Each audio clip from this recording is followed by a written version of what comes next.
This is the Pro881 digital locator. It's easier, faster, less complicated than some of the locators out there, and it's still digital. We've maintained that digital capability but put it into a less expensive package. So the standard features that you've come to know from Armada locators are still here. So we have the detachable leads. That's good if you have damage to your leads. You don't have to send the whole unit in. You can just replace the leads. And the alligator clips are detachable as well. Still has a standard stereo headset. We like that because it's a lot easier to find replacements than it is the mono.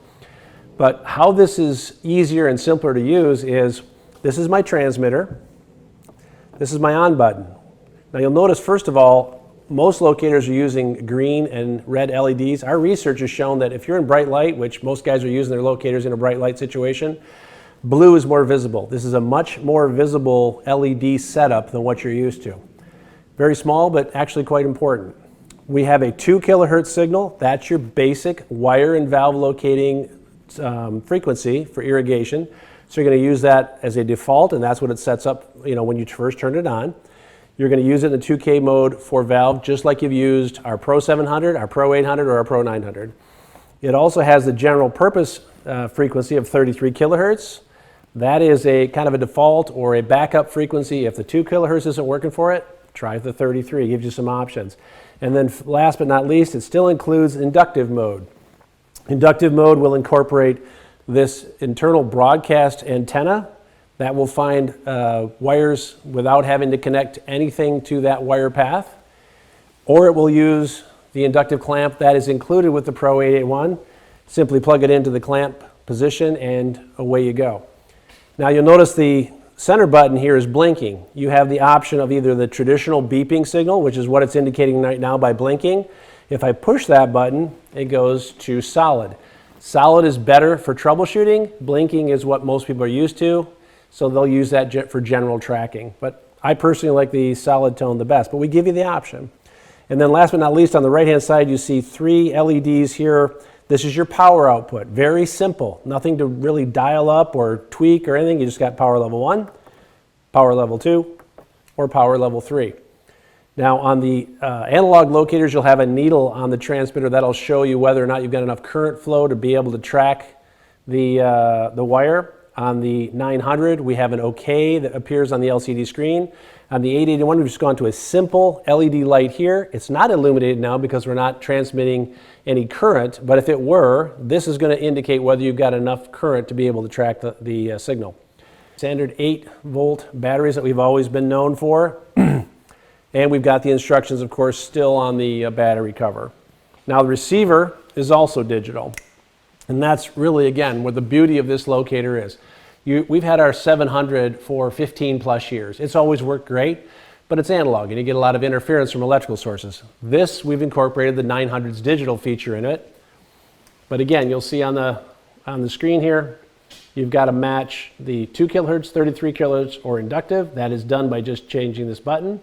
The LED indicates where you're at. And as you saw here, these 5 LEDs on the left will tell you your signal strength. You have the option of peak or null. When the LED is not on, it's null. When the LED on, it's peak. Battery indicator here, headphone jack here. This volume control is a better way, I think, of keeping the volume in the range that you want it to be in. It's mechanical as opposed to digital, so it's a little bit finer tuned. It still uses a 9-volt battery here. And that's the 881. Very simple to use, very simple to set up. It still has digital features, much easier to operate than what you might be used to. Okay, so let's show you how to use this locator to track irrigation wires and a valve box. So first I'm going to turn the transmitter on. It's going to default to the 2 kilohertz mode. That's what I want. 2 kilohertz is best for tracking irrigation wire and valves.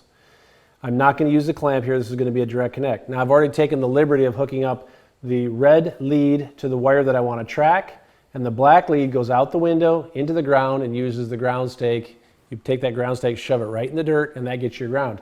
The reason I know I've got a good locate or a good ground for this locate is because this light, this LED is on here. That LED is there to show you that I've got current flowing and I can track it. If it's not on, then you don't have current. You got to look at what might be the problem, either bad connections, whatever that is. But you're not ready to go if that light's not on. I've got it on power level 1. I can always pump it up to 2 or 3 if I want to. I'm going to start with power level 1 because that's the best way to go. I have the cadence on beeping signal. You'll hear that here. Okay, we're going to go with that. If I wanted to go with a solid, I could change it and put it in solid. For this locate, I'm going to use the beeping signal. This obviously is the wand. The wand also defaults to the 2 kilohertz mode. I have the option of putting it in the null position, which is what we normally use. That's a lack of signal when you're pointing right at the wire, and signal to the left and the right. But if I want to go peak where it's the loudest over the wire, I push this button, that light comes on, and now I'm on the peak mode. Your option, your choice. I'm going to stick with null. I'm not going to use a headset, and I think we're ready to go outside and do some locating. All right, so we're outside and we're going to use the receiver to track this wire. You'll notice because it's digital that whatever electrical interference we have in this yard is not going to appear on the speaker. I'm going to get a nice clear tone. That's the idea of using a digital locator. So I'm going to turn the receiver on. It's going to default to the 2 kilohertz signal. That's what I want because that's what the transmitter is set up for. Okay. And I'm listening for that null signal. Right there, I got it. Null signal. And you're going to look at this and you're going to say, this is very traditional locating, and it is. But the ease of which I'm doing this is much better with a digital locator like the 881. So whatever electrical service is in this area, I'm not hearing a thing. And again, the controls on this are so simple. Nice clear signal. And just keep tracking that null.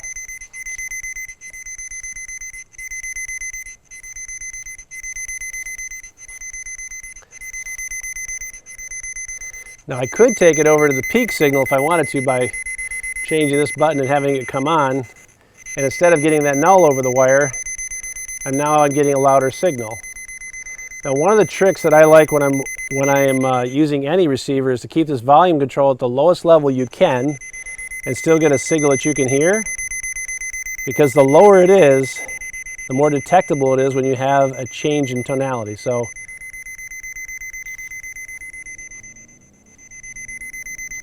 now again, that's in peak mode. If I switch it back to null, that's the traditional way of doing this. You'll get no signal right in the middle. There we go. Now if that's not loud enough for you, you can obviously turn it up. Again, I prefer to locate at just loud enough where I can hear it and give that speaker some ability to get louder when I go over a valve box. Let's show you what it's like when it goes over a valve box.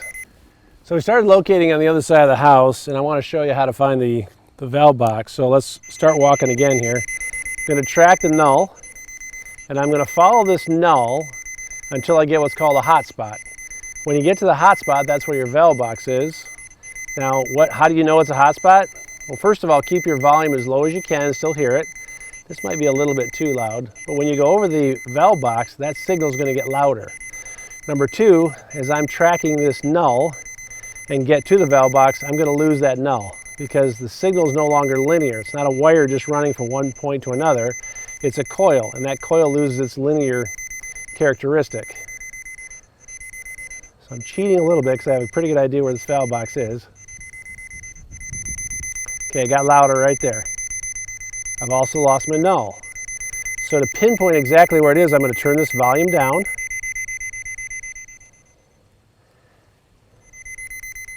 And by doing that, I get a much more pinpointed location to where that valve box is. It's right there. Not that hard to do.